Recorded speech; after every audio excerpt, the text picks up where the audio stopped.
有啲啊。Because we are recording this drama.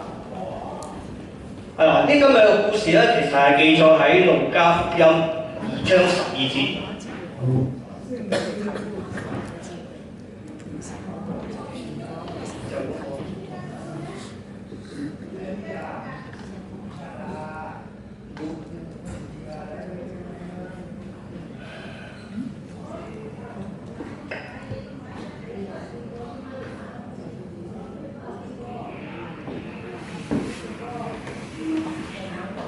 嗱，今日嘅故事咧係記載喺路加福音2章1至12節嘅。我哋嘗試咧將個故事改編係現在發生。The original story is recorded today is recorded in Luke chapter 2 verse 1 to 12. We will attempt to adapt this story into a modern version. 假設喺時間上假設主耶穌今日喺伯利恆出世，而個場景咧就係接待約瑟同埋瑪利亞嗰間客店，嗰、個客店咧就我哋改咗個名咧叫做伯利恆 B&B。 Well, actually, we just imagine that the birth of Christ is happening today.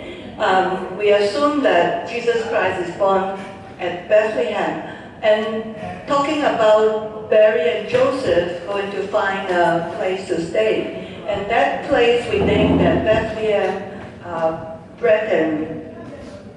bed and bread, right? 我歷史唔該。咁好啦，所有嘅故事背景咧係冇變到嘅。今日咧仍然係羅馬帝國，唔係澳洲啊。呢度係羅馬帝國統治嘅地方。希律咧係揾緊初生嘅嬰兒，想將佢哋全部殺晒。Well, all the historical background is not changed. So we are now in the Roman Empire. And Herod is looking for the baby, trying to kill him. 危機咧就一步一步咁埋嚟啦。咁咧新生王咧其實咧就係一個好脆弱嘅嬰兒。咁但係改變人類命運嘅就喺佢嘅手上。Now crisis is coming near step by step. And our newborn king is very important. But he is very fragile. And we hope that, well, we have to watch this story and see how the destiny of the human will be changed. 但係咧，新生王嘅生命咧嘅安危咧，就竟然落喺一個老闆嘅手上喎，一個平凡嘅老闆手上。However, the safety of the newborn king's life is in the hands of an ordinary innkeeper. 嗱，呢個老闆咧，佢就好受感動咩咧？就係、佢當佢讀創世記見到摩西係被一個接生婆所保護嘅時間咧，佢好受呢個接生婆嘅行動所感動嘅。所以咧，佢呢個時間咧，亦都體會到咧，佢處於一個兩難嘅掙扎裏邊。This innkeeper is deeply moved by the righteous action of the midwives who hid Moses in the Old Testament, in Genesis, or in the Old Testament book of Exodus. At this moment, he realized that and sympathizes with the terrible predicaments and struggle faced by these midwives. 交出個 BB 咧，咁咧佢咧就可以有榮華富貴，因為佢執到好多獎賞。但係咧，一藏個 BB 咧，佢就可能咧連自己條命都有危險，甚至乎佢間客店咧就保唔住。咁於是乎咧，佢點樣處理咧？就請你留意以下嘅劇情啦。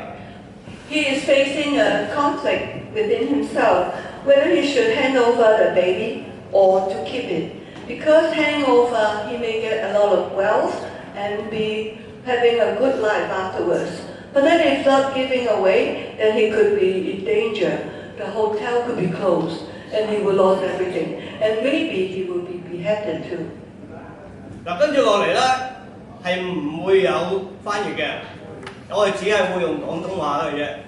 Well, in this drama, we will be using Cantonese and there won't be any interpretation. But 但係咧係可以睇英文字幕嘅。and there will be English subtitlement, so you can look at the screen for the content. 咁我哋開始㗎。Now we start. 喂，百利行 B&B 民宿啊，咩話？對唔住啦，我哋本酒店已經客滿啦，你去對面嗰間 Novo 圖試下啦。咩話？嗰間客店都冇房啊？咁我都冇辦法㗎啦，幫唔到你啦，拜拜。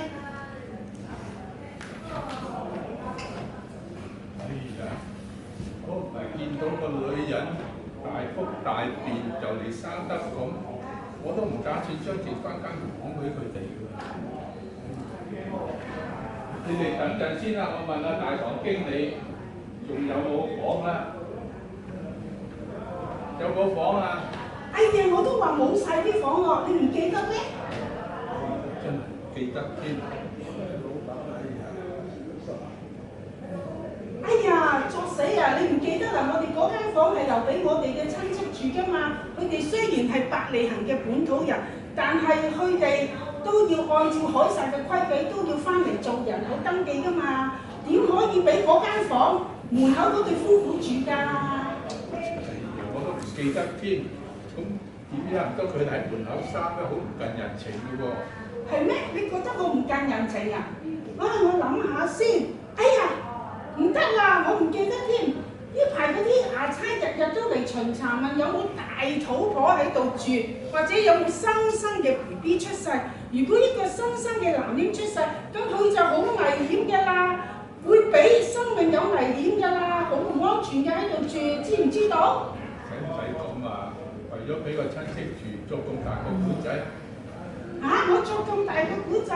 哎呀，我都未話你啊！你成日掛住賭馬啊，搞到乜嘢事都唔清唔楚，乜嘢都唔記得。呢排嗰啲希律嘅差佬嚟巡查啊，你都唔喺度，而家差唔多嚟啦，快啲預備好添啊！咁佢哋好危險。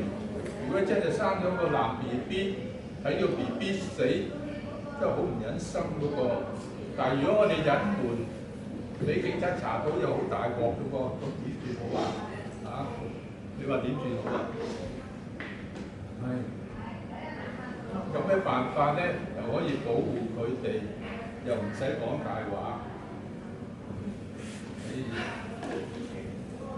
哎呀，你唔好喺度成日行嚟行去，拗晒頭，搞到我咧都亂晒龍，乜嘢都唔記得啊！真係冇你辦法啊！點算？好，第一幕完，欲知後事如何，請按第二幕。好啦，按第二幕開始。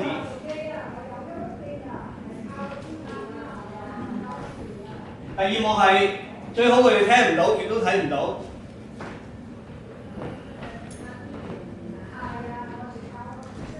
哎呀，我成日喺度咁樣諗到我頭都大晒，我乜嘢都諗唔到啦。不如唔好諗佢啦。芝士啊，唔該晒，俾杯水我啦。哎呀，不如你去門口嗰度同嗰對夫婦講，不如你搬去佢哋暫時喺馬房住好唔好？好。咁你去啦。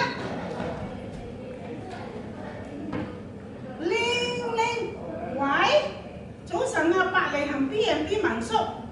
對唔住啦，我哋嘅酒店已經冇晒房間㗎啦，你不如去對面嗰間皇冠酒店問下啦，拜拜。你哋兩位跟我嚟啦。你大肚咁大啦，你又快生啊，即係揾個有瓦遮頭地方好啲啊。跟我嚟啦。老闆，點得㗎？嗰度點住得人㗎？又臭又濕又多馬屎，我冇陰功啫。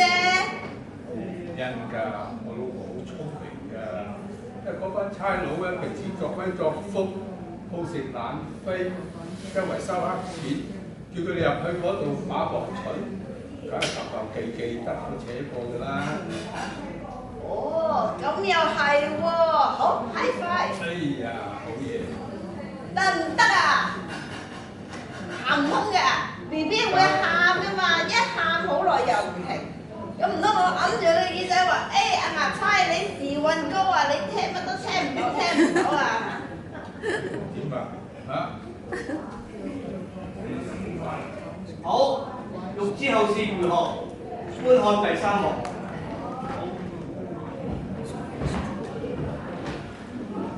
好，第3幕開始。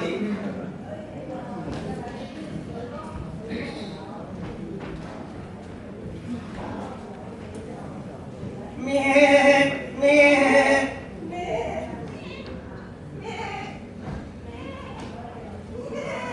你諗嘅嘢，老闆，你係咪同我諗嘅嘢一模一樣咧？係啊 High five！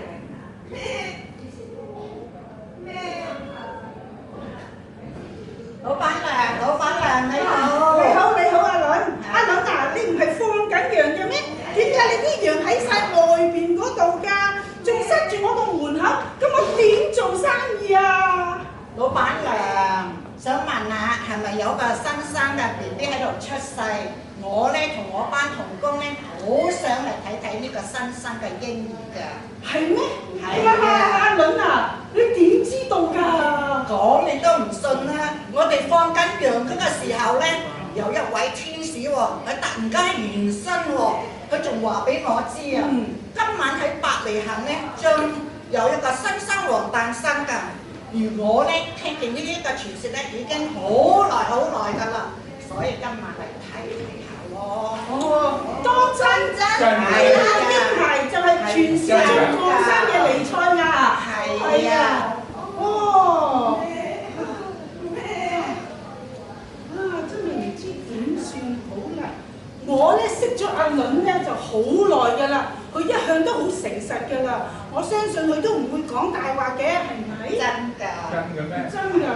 哦，咁我哋一齊去拜見佢啦，好唔好？嚟啦！好啊，哇！一齊行啊！嗰度好大啊，啲羊入埋嚟都冇問題啊！咁啊，咁我哋一齊嚟迎接呢個救主啦！好，我帶路。好，我哋一齊去啦！一齊行啦！